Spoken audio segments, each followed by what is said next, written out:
정말 오랜만에 찾아뵙는 것 같습니다. 저는 그동안 푹 쉬었고요. 예.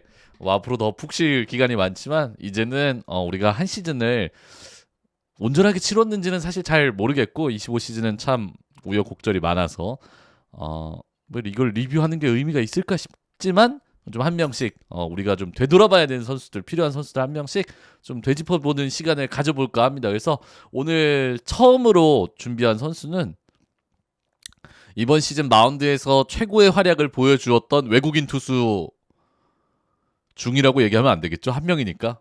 잭 로그 선수 이야기를 좀 해볼까 합니다. 왜 잭 로그였을까?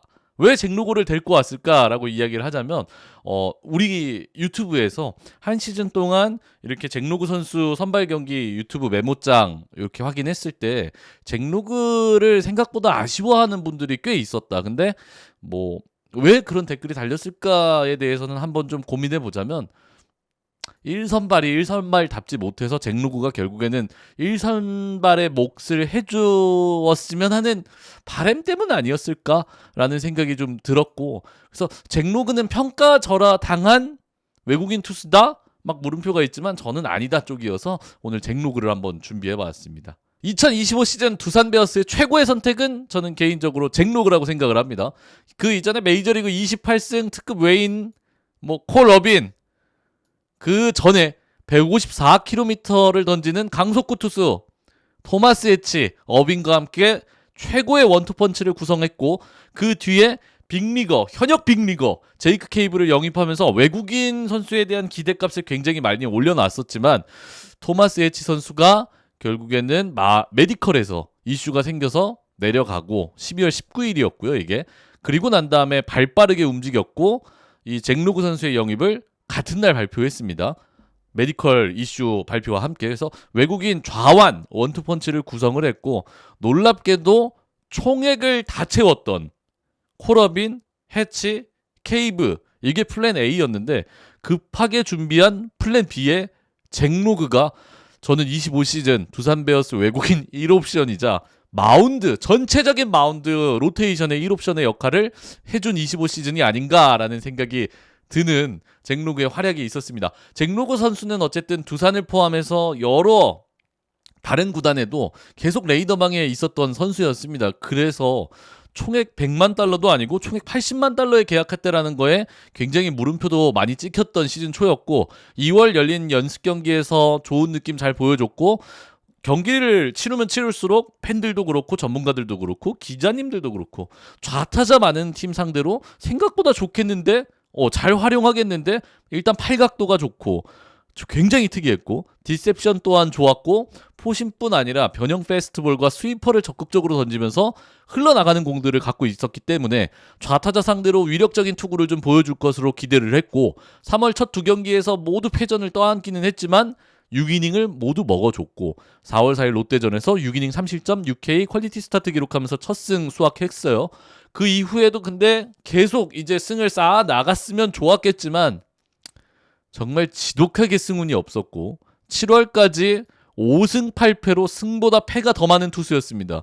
근데 그 안에서 내용을 보면 우리는 사실은 잭 로그에게 정말로 압도적으로 고맙다라고 표현할 수밖에 없었던 세부 기록들이 있었습니다 라고 좀 이야기를 하고 싶습니다. 그래서 여러 가지 요소들 뭐가 좋았던가를 좀 우리가 돌이켜 생각해보면 원래부터 기대 부분이었던 좌타자 상대할 때 굉장히 위력적이었다. 실제로도 올해 좌타자 상대 피안타율 1할 6푼 5리, POPS 0.424, WHIP 0.68, ERA 1.86, 좌타자 상대로 포심 28.9%와 투심 26.9%, 슬라이더 29.3%로 이 세 가지의 구종을 거의 동일한 비율로 가져갔고, 거기에 커터까지 14.2%를 구사하면서 상대에게 굉장히 많은 선택지를 고를 수밖에 없게 하는 좋은 레파토리를 가지고 피칭을 했습니다. 다만, 정말 다만 좌타자들이 많은, 그러니까 수적으로 많은 것도 많은 거지만 퀄리티가 있는 좌타자들이 많은 LG와 삼성 상대로는 기대보다 좋은 모습을 보여주지 못했습니다. 그래서 잭 로그는 우리가 흔히 이야기하는 좀 순위권에 있는 팀은 못 이기는 2선발 아니냐? 뭐 그렇게 분명히 표현할 수도 있는 거지만 이 두 팀이 나란히 정말 대다수의 타격 지표에서 모든 팀 타격 지표가 1, 2위를 둘이 왔다 갔다 할 만큼 압도적인 타격을 보여줬다라는 거를 감안해 봤을 때, 그리고 시즌 전체적인 데이터를 봤을 때에는 좌타자 상대할 때는 분명히 위력적인 거는 우리가 부정할 수 없는 사실이다라고 좀 이야기를 하고 싶고, 올해 리그 전체적으로 제구 때문에 골머리를 굉장히 앓았던 팀들이 정말로 많았다. 당장 25시즌 두산 베어스도 외국인 투수 한 명이, 왼손으로 던지는 외국인 투수 한 명이 제구가 분명히 강점이라 그랬는데 제구가 잭 로그는 그런 부분에서 걱정을 지워준 외국인 투수다라고 이야기를 좀 하고 싶습니다. 연습 경기 때부터 좌우 이 보더라인을 적극적으로 잘 활용했고 ABS 존에 잘 적응하는 모습이라고 이야기를 했으며, 배짱까지. 그래서 배짱을 뭘로 표현할 수 있을까? 또는 배짱이란 표현보다는 조금 더 다른 표현을 하자면 공격적인 투구를 많이 보여줬다라고 이야기를 좀 하고 싶습니다. 초구 스트라이크 비율 72%, 볼이 스트라이크보다 많은 카운트에서 72.9%를 스트라이크로 찍어주면서, 그러니까 어느 상황에든 초구의 72, 볼 카운트가 불리한 상황에서도 72.9%, 도망가는 피칭을 하지 않았고 투 스트라이크 이후에도 68.7%의 스트라이크 비율을 기록하면서 적극적인 승부를 펼쳤다라고 이야기를 좀 하고 싶습니다. 요게 비교가 잘 안 되니까, 체감이 잘 안 되니까 비교보단 비교군을 좀 갖고 오자면 2025 시즌 최고의 외국인 투수, KBO 리그를 대표하는 투수는 누굽니까? 라고 이야기를 하면은 누구든 폰세라고 이야기를 할 겁니다. 외국인 투수 폰세의 초구 스트라이크 비율은 64.9%. 그러니까 그 투수와 이렇게 자웅을 겨루는 스트라이크 비율을 갖고 있었고, 뭐 이미 팀을 떠나갔고 이제는 우리 소속이 아니어서 미안하지만 콜 어빈 선수의 초구 스트라이크 비율은 58%였다라고 이야기를 한다면, 이게 체감이 데이터와 굉장히 유사하구나를 느낄 수 있는 수치라고 좀 이야기를 하고 싶습니다. 그러면서 자연스럽게 우려했던 잭 로그는 이닝을 많이 못 먹을 것이다에 대한 부분도, 그리고 우리가 던지면서 보면서 느꼈던 체력적인 문제도 해결이 되었다라고 이야기를 좀 하고 싶습니다. 24시즌 트리플 A에서 뛰었던 잭 로그는 이닝 소화에서 강점을 보여주는 투수는 아니었습니다. 당시 선발로 등판한 13경기만 봤을 때 경기당 이닝이 4.74. 근데 올해 구원으로 등판했던 LG전 한 경기 제외하고 선발로 175이닝을 소화하면서 경기당 6.03. 이 기록은 2025 시즌 규정 이닝을 채운 KBO 선발 투수 중 6위입니다. 1위가 후라도 6.58, 폰세 6.23, 원태인 6.17, 내일 6.09, 소형준 6.07, 그리고 잭 로그 6.03이니까 이닝을 굉장히 잘 먹어줬다. 29번의 선발 등판 중 6이닝 이상 투구 20회, 퀄리티 스타트 17회, 퀄리티 스타트 플러스 9번을 기록했고, 동시에 퀄리티 스타트를 기록하고 패배한 더 프로스 4회로 1위, 구원 투수들의 불론 윈 5회로 2위. 그러니까 뒤에서 많이 못 도와줬다라고 좀 표현을 하고 싶고, 타선도 많이 못 내줬다라고 좀 이야기를 할 수밖에 없는 상황이었고, 지난 2년간 두산 베어스의 불펜은 과부하가 심해도 정말 심했다. 올해 역시 그 과부하에서 자유롭기는 어려웠던 상황에서 잭 로그 한 명이 한 시즌을 제대로 버텨주고 많은 이닝을 소화해주며 그 부담을 덜어내준 거는 정말 다행이라고 이야기를 좀 하고 싶습니다. 로테이션을 거의 빠지지 않고 돌았고, 여름 들어 내용적인 면에서 조금씩은 흔들리는 면이 분명히 있었지만 그 와중에도 최소 5이닝 이상을 꾸준히 버텨주었다라는 거에 대해서는 정말 최고의 점수를 줄 수밖에 없는 선발 투수였다라고 이야기를 하고 싶습니다. 올 시즌 5이닝 미만 강판은 본인 선발로 나왔을 때 단 2경기에 불과했습니다. 그만큼 로테이션을 꾸준히 이닝을 많이 먹어준 투수다라고 이야기를 좀 하고 싶습니다. 그럼 이런 2옵션이 정말 우리는 얼마만일까? 그래도 두산 베어스에 프랭 코프도 있었고 마이클 보우덴도 있었고 맨 랜들도 있었고 오로로로로로로 이야기를 많이 할 수 있겠지만, 우린 이걸 굉장히 오랜만에 느낄 수밖에 없는 상황이다라고 이야기를 좀 돌아가면서 이야기를 해보겠습니다. 팀 사정상 강제로 1옵션의 역할을 해주었습니다. 잭로그는. 하지만 기본적으로 우리는 이 선수를 2옵션으로 데려왔다라는 것을 잊어서는 안 됩니다. 2옵션에 레전드 맨 랜들이 있었고 니퍼트와 보우덴이 버티던 16, 17, 린드블럼과 후렌코프가 있던 18, 19, 플렉센과 알칸타라가 있던 20시즌까지 두산 베어스는 외국인 투수에서 흉작이라고는 찾아볼 수 없을 만큼 그 기간 팀도 굉장히 강했고 외국인 투수들도 정말 잘 던져주고 본인의 목 이상을 해줬습니다. 이후 최근 5년간 외국인 원투펀치가 정상적으로 가동된 적이 없다. 그래서 잭로그는 더 좋은 투수다라고 이야기를 하고 싶습니다. 부상으로 이탈하거나 기대 이하의 퍼포먼스를 보여주거나 2024년에는 한때 외국인 투수를 단 한 명도 제대로 가동하지 못할 정도로 외국인 투수에 대해서 기근이 심했던 시즌들이 최근 5년간 굉장히 심했다라고 이야기를 하고 싶습니다. 스태티즈 기준으로 잭로그의 2025 시즌 WAR은 5.34입니다. 이는 규정 이닝을 채운 베어스 역대 선발 투수들 중 20위에 해당하는 기록입니다. 더 높은 기록을 기록한 외국인 투수는 리오스 0607, 알칸타라 2023, 린드블럼 18, 19, 미란다 21, 레스 04, 니퍼트 11, 16인데요. 이 선수들은 당시에 모두 1옵션이었던 선수들입니다. 그래서 단순히 이번 시즌 기록으로도 다른 외국인 선수들과 비교해 봤을 때 잭로그는 규정 이닝 선발 투수들 중 WAR 6위에 해당하고 1위부터 5위까지는 폰세, 후라도, 네일, 앤더슨, 와이스입니다.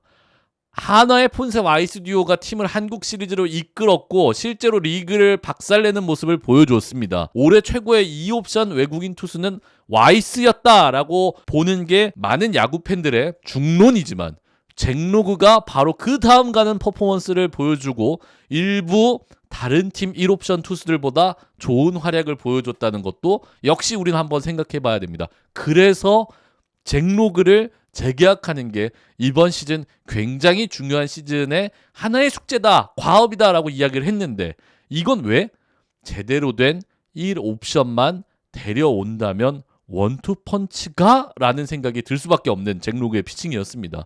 그런데 여기에서 두산 베어스가 발빠르게 크리스 플렉센을 계약을 했고 이 크리스 플렉센이 20년 그리고 그 이후에 메이저에서 활약했던 그 고점을 건강하게 한 시즌 동안 꾸준히 보여준다면 우리는 또 정말 좋은 이 근 5년간 가지지 못했던 외국인 원투펀치를 가질 수 있다라고 이야기를 하고 싶습니다. 그래도 조금 아쉬운 점은 분명히 있는 잭로그입니다. 굳이 찾자면 좌타 상대로의 강점이 정말 많이 부각이 되었고 최고다라고 이야기를 하다 보니 반대로 우타를 상대할 때의 아쉬움에 대한 이야기가 나올 수밖에 없다. 우타자 상대로 피안타율 2할 5푼 7리, POPS 0.691, WHIP 1.28, ERA 3.41. 사실 이렇게 일반적으로 봤을 때는 나쁘지 않다. 그래도 우타자 상대로는 뭐 어떻게 버텼다라고 할 수 있는데 디테일하게 우리가 조금 좀 들어가 보면 우타자 상대로 급격하게 좀 좋아지지 않는, 그러니까 나빠지는 지표가 한 2개 정도 있는데 볼삼비, 장타 억제 능력인 것 같아요. 좌타 상대로는 77개 탈삼진을 뽑아낼 때 11개의 볼넷을 내줬고 우타 상대로는 81개의 탈삼진을 뽑아낼 때 32개의 볼넷을 내줬습니다. K/BB로 단순하게 계산했을 때, 볼삼비로 단순하게 계산했을 때 좌타 상대로는 7.0, 우타 상대로는 2.53이니까 이건 생각보다 많이 유의미한 차이를 나타낸다라고 이야기를 할 수 있을 것 같고 장타 억제 부분에서도 좌타자 상대로는 피장타율이 0.211, 그러니까 2할 1푼 1리를 기록하고 있지만 우타자 상대 피장타율은 0.368로 좀 크게 늘어나는 부분. 그래서 이 원인으로는 무엇을 꼽을 수 있을까라고 생각을 했을 때 우타자 상대로 통하지 않는 쿼터 체인지업 구종이 조금 아쉬울 수 있다. 그래서 좌타자 상대로는 피안타율이 가장 높은 구종으로 쿼터가 우타자 상대는 피안타율 4할 5리거든요. 근데 좌타자 상대로 2할 7푼 3리인 거 보면은 우타자를 상대로만 사용할 수 있는 체인지업 좌타한테는 안 던지니까. 이 피안타율 역시 3할 4푼 5리. 피장타율로 가면은 뭐 더 급격하게 늘어납니다. 커터의 우타자 상대 피장타율은 0.524, 체인지업의 우타자 상대 피장타율은 0.440이니까 결국 이 두 구종을 우타자 상대로 좀 어떻게 유의미하게 결과를 얻어낼 수 있는가, 그리고 통하지 않는 이 두 구종을 대체할 수 있는 또 다른 레파토리를 만들어내는 게 26시즌 잭로그 개인의 숙제이자 두산 베어스의 숙제일 것 같습니다. 그래서 이 숙제를 해결한다면 팀적인 숙제, 개인적인 숙제, 그리고 이제는 1선발로 본인이 짊어지고 가야 되는 그런 우려를 덜어낼 수 있는 숙제. 왜냐하면 이제는 1선발이 크리스 플렉센이라는 좋은 투수가 왔으니 잭로그가 조금 더 스텝업을 할 수 있는 그런 숙제 2개 정도 갖고 있는 것 같아요. 그래서 잭로그 선수는 저는 개인적으로 무조건 재계약을 해야 한다라는 주의였는데 재계약을 해서 정말 다행이고, 근데 사실은 쉽게 얘기하자면 재계약 비용도 저는 굉장히 저렴하게 계약했다라는 생각이 드는 금액인 것 같습니다. 110만 불. 25시즌 두산 베어스의 잭로그가 없었다면 저는 굉장히 끔찍한 일이 아닐까라는 생각이 듭니다. 그만큼 너무 고마운 자원이고 재계약을 함으로써 한 시즌 더 함께 할 수 있다는 게 굉장히 기쁘고 좋은 투수고, 지난 시즌 승운도 없었고 로테이션도 많이 걸러주지 못했지만 본인 역할을 묵묵하게 했고, 좌타자 상대로는 올 시즌 그대로 보여줬던 거 그대로 가져가고 우타자 상대로 잘 이겨내는 모습을 보여주면서 이제는 본인의 최고의 경쟁자 동 포지션에서 와이스가 떠났기 때문에 리그 최고의 2옵션 투수 또는 2옵션을 넘어서는 투수로 자리매김해줬으면 하는 바람이 있고요.